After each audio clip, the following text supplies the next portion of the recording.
Picture this. You're standing in the center of a colonial town square on a blistering summer afternoon in 1750. A large crowd has gathered, buzzing with anticipation. Children push their way to the front while their parents look on with stern faces. At the center of the square stands a wooden platform. Chained to a post is a man, dirty, beaten, and stripped to the waist. His crime: stealing a loaf of bread to feed his starving family. Within moments, a constable steps forward with a leather whip, and the crowd falls silent. The first crack echoes through the square, followed by a scream that makes even the hardened onlookers flinch. This wasn't a rare occurrence. This was justice in colonial America. Before modern police forces, prisons as we know them, or standardized legal systems, communities had to enforce order themselves. And they did so with brutal efficiency. Public whippings, brandings, time in the stocks, and even executions were not just punishments. They were spectacles designed to teach, terrify, and control. Today, we're diving into the harsh, unforgiving world of colonial justice. How did early Americans punish criminals when there were no police to arrest them and no prisons to hold them? What did punishment look like when the community itself became judge, jury, and executioner? Let's step back in time and witness punishment in the absence of police, colonial justice in action. Historical context and background. To understand colonial punishment, we must first understand the world that created it. Colonial America, from the early 1600s through the late 1700s, was a vastly different place than the nation we know today. Scattered settlements stretched along the Atlantic coast, separated by dense forests, rough terrain, and dangerous waters. Communication was slow, travel was perilous, and centralized authority was weak or non-existent in many areas. The colonists brought with them the legal traditions of England, particularly the English common law system. This system was rooted in centuries of precedent, emphasizing community responsibility, public accountability, and swift, visible punishment. In England, crime was met with harsh consequences: execution for theft, branding for forgery, whipping for vagrancy. These practices crossed the Atlantic and were adapted to the colonial environment. However, colonial America lacked the infrastructure of the Old World. There were no large prisons, no professional police forces, and no extensive court systems. Most towns were small, with populations ranging from a few dozen to a few thousand people. Justice was a local affair, handled by magistrates, justices of the peace, or town councils, men who were often untrained in law but held authority by virtue of their social standing. The Puritans in New England, the Quakers in Pennsylvania, and the Anglicans in Virginia each brought their own religious and cultural attitudes toward crime and punishment. Puritans, for instance, viewed crime as sin, an offense against God and the moral order of the community. Their punishments were designed not just to punish the body, but to purify the soul. Quakers, by contrast, emphasized reconciliation and rehabilitation, though they too employed corporal punishment when necessary. Colonial laws were also shaped by practical concerns. Without prisons to house criminals for extended periods, punishments had to be quick and cost-effective. Whipping, branding, time in the stocks or pillory, and fines were all punishments that could be administered swiftly and publicly, serving as both retribution and deterrent. Crucially, colonial justice was deeply tied to social hierarchy. Punishments were not applied equally. Wealthy landowners, respected citizens, and those with political connections often received leniency or avoided punishment altogether. Conversely, the poor, enslaved people, indentured servants, and social outsiders faced the full force of the law. Justice was not blind. It reflected and reinforced the existing power structures of colonial society. Religious influence was pervasive. Many colonies had laws that criminalized behaviors considered immoral or sinful: blasphemy, adultery, drunkenness, failing to attend church. These moral crimes were punished as harshly as theft or assault, reflecting the belief that social order depended on moral order. Public punishment was central to the colonial justice system. Crimes were not dealt with behind closed doors. Instead, punishments were carried out in town squares in front of large crowds. This served multiple purposes. It humiliated the offender, deterred others from committing similar crimes, and reinforced the community's shared values. The spectacle of punishment was a form of social control, reminding everyone that deviation from accepted norms would be met with swift and painful consequences. Understanding this context is essential because it reveals a society where punishment was not just about addressing individual wrongdoing. It was about maintaining order in a fragile, often chaotic environment. The absence of formal law enforcement meant that communities had to rely on visible, dramatic acts of justice to keep the peace. And as we'll see, these acts could be as brutal as they were effective. Case studies/real-life examples. The stocks and pillory, public humiliation in Boston. In 1656, Captain Kemble of Boston returned home after a 3-year voyage at sea. Upon arriving, he did what any husband would do. He kissed his wife on their doorstep. However, this public display of affection took place on a Sunday, the Sabbath, a day reserved for solemn worship and reflection. Puritan authorities, vigilant in enforcing moral laws, arrested Kemble for lewd and unseemly behavior. His punishment, 2 hours in the public stocks. The stocks were a wooden frame with holes for the ankles and sometimes wrists that locked offenders in a sitting or stooping position. Kemble was placed in the stocks in the town square, exposed to the jeers, insults, and thrown refuse of his neighbors. Children mocked him. Adults lectured him on sin. The humiliation was intense and deliberate.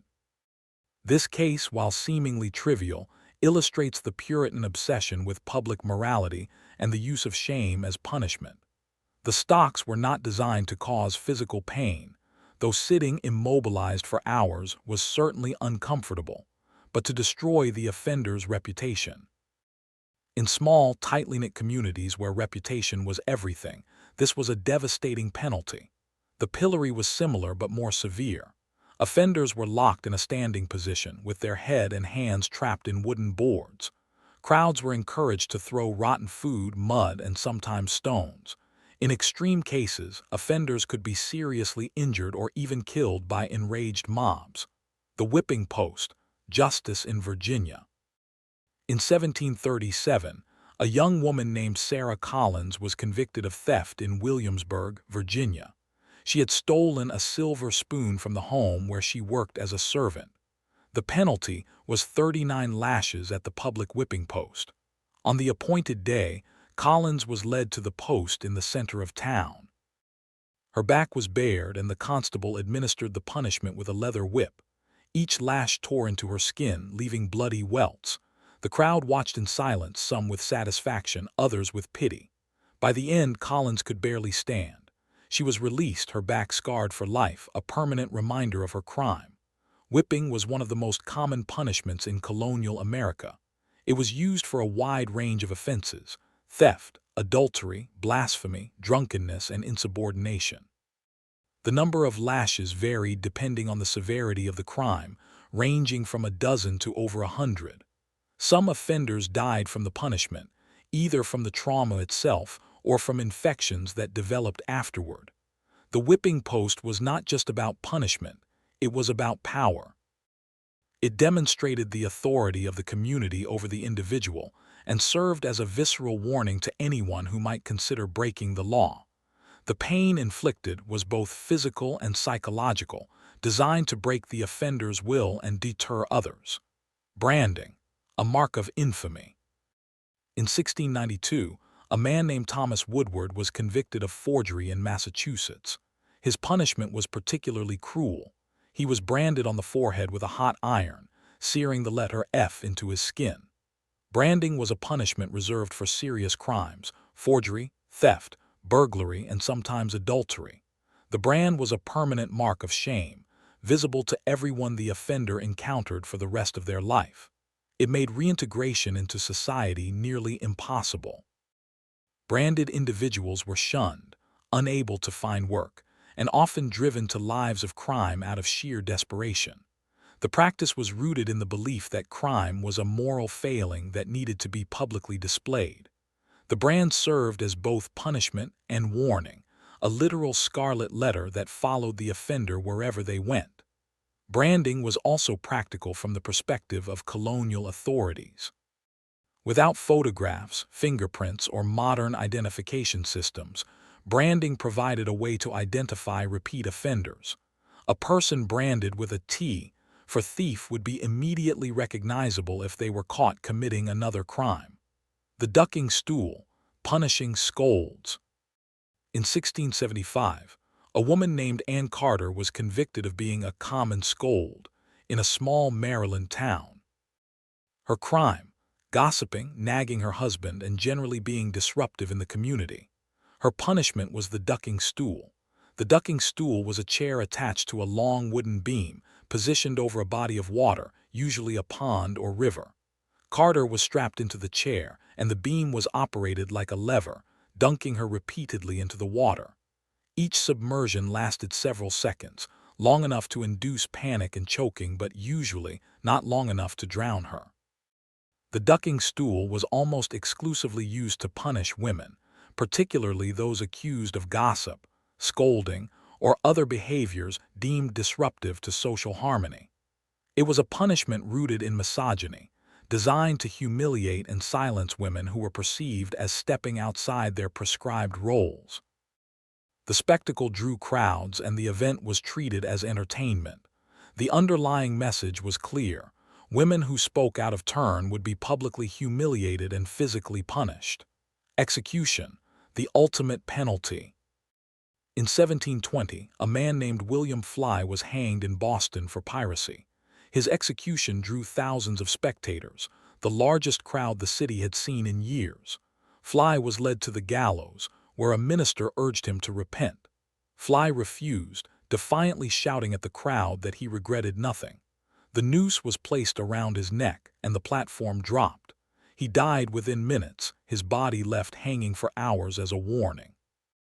Execution was the ultimate punishment in colonial America, reserved for the most serious crimes: murder, piracy, treason, and sometimes rape or robbery. Hangings were public events, attended by entire communities. They were carefully orchestrated spectacles, designed to demonstrate the power of the law and the consequences of defying it. Executions served multiple purposes. They provided closure for victims' families, satisfied the community's demand for justice, and served as a powerful deterrent. The condemned were often given the opportunity to make a final speech, usually a confession and warning to others to avoid the path of sin and crime. However, executions could also backfire. In some cases, the condemned became martyrs or folk heroes, particularly if the crowd sympathized with them or felt the punishment was unjust. This was especially true in cases involving political or religious crimes, where executions could inflame tensions rather than resolve them. The Salem Witch Trials, justice gone wrong. Perhaps the most infamous example of colonial justice is the Salem Witch Trials of 1692. In the Puritan town of Salem, Massachusetts, a wave of hysteria swept through the community. Young girls claimed to be possessed by the devil, accusing dozens of townspeople, mostly women, of practicing witchcraft. The accused were arrested, tried, and convicted based on dubious evidence: spectral sightings, strange behavior, and confessions extracted under duress. Over the course of several months, 19 people were hanged, and one man was pressed to death with heavy stones for refusing to enter a plea. The Salem trials represent the darkest side of colonial justice, a system where fear, superstition, and mob mentality could override reason and due process. The trials eventually ended when the governor intervened, but not before irreparable harm had been done. Years later, the colony issued apologies and compensation to the families of the victims, acknowledging the profound injustice. Salem stands as a cautionary tale about the dangers of a justice system unchecked by formal procedures, professional oversight, and protections for the accused. It shows what can happen when punishment is driven by fear rather than evidence, and when community pressure overrides individual rights. Social impact and analysis. The systems of punishment used in colonial America had far-reaching social consequences, shaping not only individual lives but the fabric of entire communities. Public punishments reinforced social hierarchies and community cohesion. By bringing the entire town together to witness the suffering of offenders, these events created a shared experience and a collective understanding of acceptable behavior. They reminded everyone of their place in the social order and the consequences of stepping out of line. However, this came at a significant cost. The use of public humiliation and corporal punishment created a culture of fear and shame. Individuals lived under constant scrutiny, knowing that any deviation from social norms could result in painful, degrading punishment. This stifled dissent, discouraged individuality, and reinforced conformity. The unequal application of justice had profound long-term effects. The wealthy and well-connected could often escape punishment or receive lighter sentences, while the poor, enslaved people, and social outsiders faced the full brutality of the law. This bred resentment and eroded trust in the fairness of the justice system. The focus on retribution rather than rehabilitation meant that offenders were often marked for life, literally, in the case of branding. This made reintegration into society nearly impossible, trapping individuals in cycles of crime and punishment. Communities gained temporary satisfaction from seeing wrongdoers punished, but they lost the opportunity to rehabilitate and restore those individuals to productive roles. The spectacle of punishment also normalized violence. Generations of colonists grew up watching public whippings, brandings, and executions.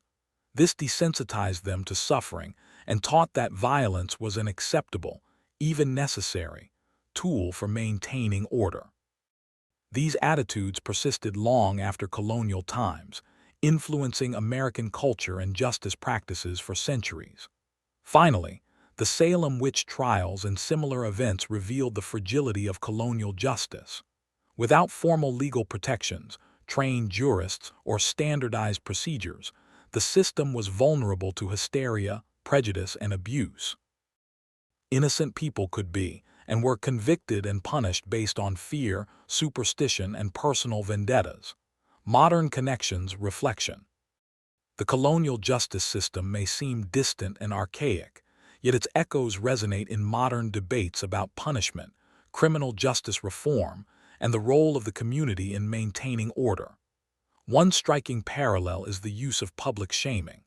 Today, social media has created new forms of public punishment, where individuals accused of wrongdoing are canceled, their reputations destroyed by online mobs.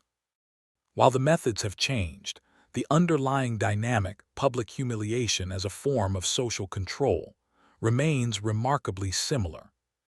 Like colonial stocks and pillories, these modern spectacles can be swift, brutal, and disproportionate, often lacking due process or opportunities for redemption. The colonial emphasis on visible, deterrent punishment also echoes in contemporary debates about the death penalty and harsh sentencing. Proponents argue that severe penalties deter crime and provide justice for victims.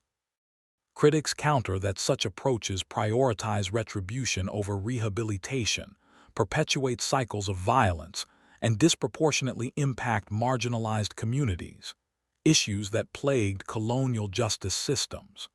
Community involvement in justice is another area where history informs the present. Movements advocating for community policing, restorative justice, and neighborhood-based crime prevention draw on the idea that local communities should play a role in maintaining order. However, history warns us of the dangers. Without proper oversight, community-based justice can devolve into vigilantism, mob rule, and the persecution of vulnerable individuals. The unequal application of colonial justice finds troubling parallels in modern criminal justice disparities.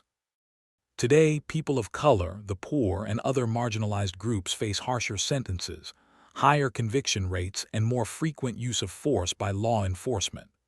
The colonial pattern of a two-tiered justice system, leniency for the powerful, severity for the powerless, persists in many forms. Finally, the Salem Witch Trials remind us of the importance of due process, the presumption of innocence, and protections against wrongful conviction. In an era of heightened political polarization, social media-driven accusations, and calls to believe all victims, the lessons of Salem remain urgent. Justice requires evidence, fairness, and safeguards against hysteria and prejudice. Punishment in colonial America was swift, brutal, and public. In the absence of police and prisons, communities relied on spectacle and suffering to maintain order.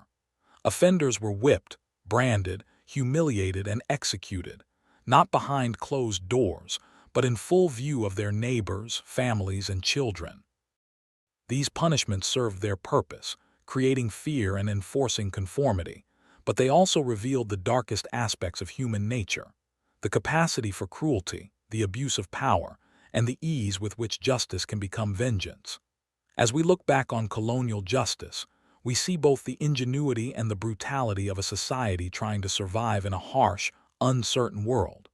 We see the dangers of a system without formal protections, professional oversight, or compassion for the accused.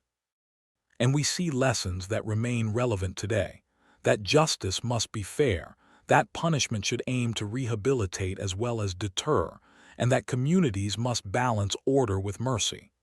The question facing us now is this: what kind of justice system do we want? One that prioritizes retribution and spectacle, or one that seeks fairness and restoration?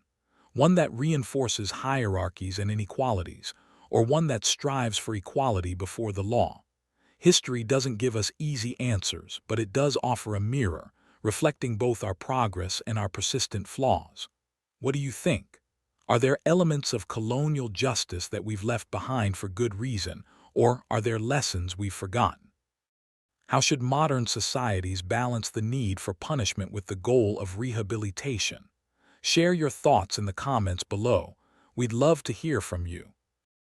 And if you found this deep dive into colonial justice fascinating, make sure to like this video, subscribe to the channel, and hit the notification bell so you never miss our next historical exploration. Until next time, keep questioning, keep learning, and keep history alive.